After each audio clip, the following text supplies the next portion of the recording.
আসসালামু আলাইকুম ওরহমতুল্লাহি ওবরাকাতুহু।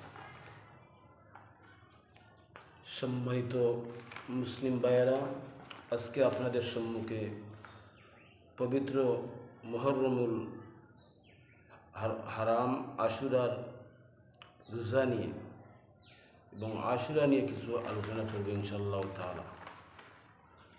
এর আগে একটি হাদিস পড়ে নেই।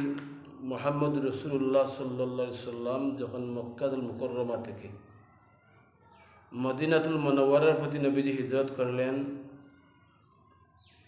হযরত ইবনে আব্বাস রাদিয়াল্লাহু তাআলা আনহু থেকে বর্ণিত হাদিস, নবীজি বলেন, ক্বালা কাদিমা রাসূলুল্লাহ সাল্লাল্লাহু আলাইহি ওয়াসাল্লাম আল মদিনাতা ফাওয়াজাদাল ইয়াহুদা ইয়াসুমুনা ইয়াউমা আশুরা ফাসুইলু আন যালিকা ফাকালু হাযাল ইয়াউমুল্লাযী আযহারাল্লাহু ফীহি মূসা ওয়া বানী ইসরাঈল আলা ফিরআউন ফানাহনু নাসুমুহু তা'যীমান লাহু ফাকালা আন-নাবিয়্যু সাল্লাল্লাহু আলাইহি ওয়াসাল্লাম নাহনু আওলা বিমূসা মিনকুম ফাআমারা বিসাওমিহি।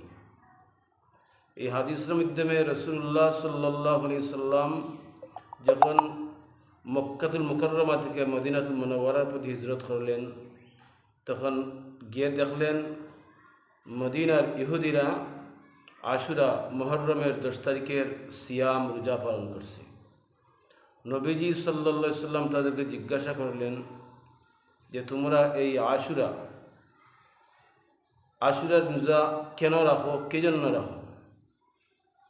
তখন ইহুদিরা জবাব দিল, ফাকালু হাযা আল ইয়াউমুল্লাযী আযহারাল্লাহু ফীহি মূসা ওয়া বানী ইসরাঈল।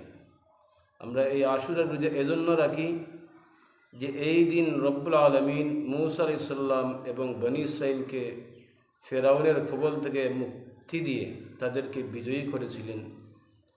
ফানাহনু নাসুমহু তা'যীমান লাহু, তাদের সম্মানার্থে আমরা এই দিন আল্লাহ তাআলার উদ্দেশ্যে, আল্লাহর রাজি খুশির জন্য, আল্লাহর শুকরিয়া আদায়ের লক্ষ্যে এই আশুরার 10ই মুহররমের রোজা আমরা পালন করি। ফাকালা নবী সাল্লাল্লাহু আলাইহি সাল্লাম, তখন দুনো জাহানের সর্দার ইমামুল মুরসালিন মুহাম্মদুর রাসূলুল্লাহ সাল্লাল্লাহু আলাইহি সাল্লাম বললেন যে ইহুদিরা, আমরা তো তোমাদের চেয়ে বেশি অগ্রাধিকারী হকদার, যে এই দিন তোমরা যেভাবে রোজা রাখো মূসা আলাইহিস সালামের হক আমাদের উপর বেশি, এই রোজা রাখার ব্যাপারে আমরা বেশি অধিকারী। ফাআমারা বিসাওমিহি, তখন রাসূলুল্লাহ সাল্লাল্লাহু আলাইহি সাল্লাম এই রোজা রাখার ব্যাপারে নির্দেশ করলেন। আরেকটি কথা নবীজি বললেন যে এই ইহুদিরা একদিন রোজা রাখে, ও মুসলমান জাতি বা সাহাবায়ে কেরাম এবং আপনাকে আমাকে সবাইকে নবীজি উদ্দেশ্য করে বলছেন যে তোমরা ইহুদি এবং নাসারাদের অনুসরণ করো না, তাদের বিরোধিতা করো। অর্থাৎ ইহুদিরা শুধুমাত্র আশুরার রোজা রাখে, তোমরা আশুরার রোজা রাখো, 10 তারিখের রোজা রাখো এবং এর আগে এবং পরে মিলিয়ে আরও একটি রোজা রাখো, অর্থাৎ 9 এবং 10 জিলহজ অথবা 10 এবং 11 জিলহজ, 9 এবং 10 মুহররম অথবা 10 কিংবা 11 মুহররম, এই 2 দিন তোমরা রোজা রাখো। অর্থাৎ 10 তারিখ এবং 11 তারিখ অথবা 9 তারিখ এবং 10 তারিখ, এই 2 দিন তোমরা আশুরার মুহররমের রোজা সিয়াম পালন করো, ইহুদিদের বিরোধিতা করো।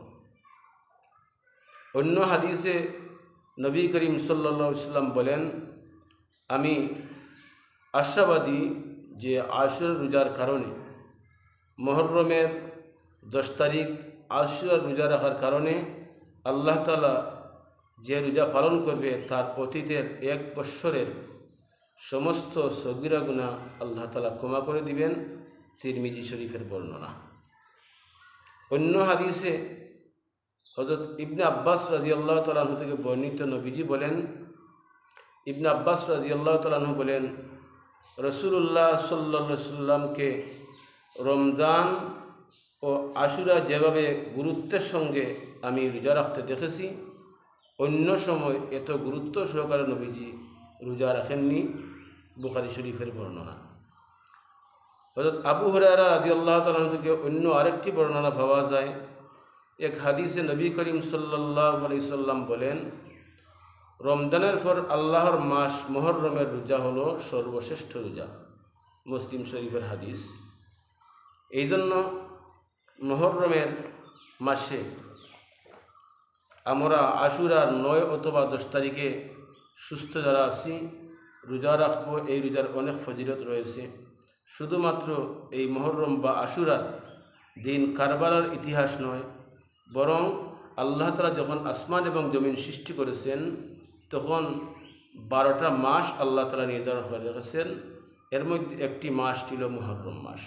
হযরত হুসাইন রাদিয়াল্লাহু তাআলা আনহু শহীদ হওয়ার পূর্বে আগে থেকেই এই আশুরার ফজিলত বিদ্যমান ছিল।